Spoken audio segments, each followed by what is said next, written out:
Hello guys, ഞാൻ വീണ്ടും വന്നിരിക്കുകയാണ്. ഇന്ന് പുതിയൊരു ബിയറുമായിട്ടാണ് ഞാൻ വന്നിരിക്കുന്നത്. ബിയറിന്റെ പേരെന്താണെന്ന് അറിയാമോ? സ്റ്റാഫർ ഹോഫർ.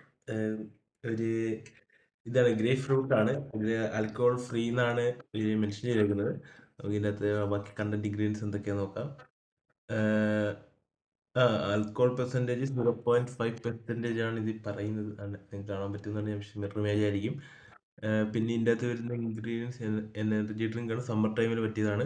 അത് ഈ കാലാവസ്ഥയ്ക്ക് പറ്റിയതാണ്. പിന്നെ ഇത് മിക്സ് ഓഫ് ഗ്രേപ്പ് ഫ്രൂട്ട് ആണ്. ഗ്രേപ്പും പിന്നെ വീറ്റിൻ്റെ എന്തോ സംഭവം കണ്ടുണ്ട്. നമുക്കപ്പം ഇതൊന്ന് ട്രൈ നോക്കിയാലോ?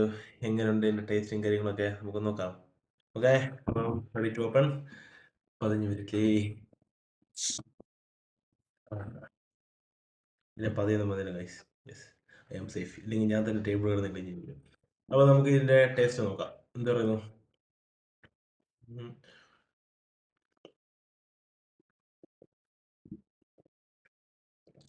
ഉം.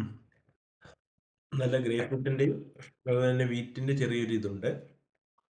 പിന്നെ അത്യാവശ്യം നമുക്ക് നല്ലൊരു ഫ്രിഡ്ജിൽ വെച്ചിട്ട് എടുത്തത് നല്ലൊരു തണുപ്പ് തരുന്നുണ്ട്. വേറെ കുഴപ്പമൊന്നുമില്ല. നൈസാണ്. ഇത് കുട്ടികൾക്കും ട്രൈ ചെയ്യാൻ പറ്റിയ ഐറ്റമാണ്. കാര്യം എന്ന് വെച്ചാൽ ആൽക്കോൾ ഫ്രീ ആണ്, അതാണ്. അപ്പം ഇവിടെയുള്ള ആൾക്കാരെ ട്രൈ ചെയ്യണമെങ്കിൽ ട്രൈ ചെയ്യാം. ഇത് ആരും ഒരിക്കലും ഒരു റോൾ മോഡലായിട്ടൊന്നും എടുക്കരുത്. ഞാൻ ജസ്റ്റ് ചെയ്യുന്നതേ ഉള്ളൂ. ഇത് കുടിച്ച് പിള്ളേർ ബിയർ എടുത്ത് കഴിഞ്ഞാൽ ഞാൻ ഉത്തരവാദികളല്ല. ഓക്കെ, അപ്പം ട്രൈ ചെയ്യേണ്ടവർക്ക് ട്രൈ ചെയ്ത് നോക്കുക. ഷോഫറ്റ് ഹോക്കർ എന്നാണ് പേര്. കുഴപ്പമില്ല, യു ക്യാൻ. അപ്പം ബഡീസ് പിന്നെ കാണാം.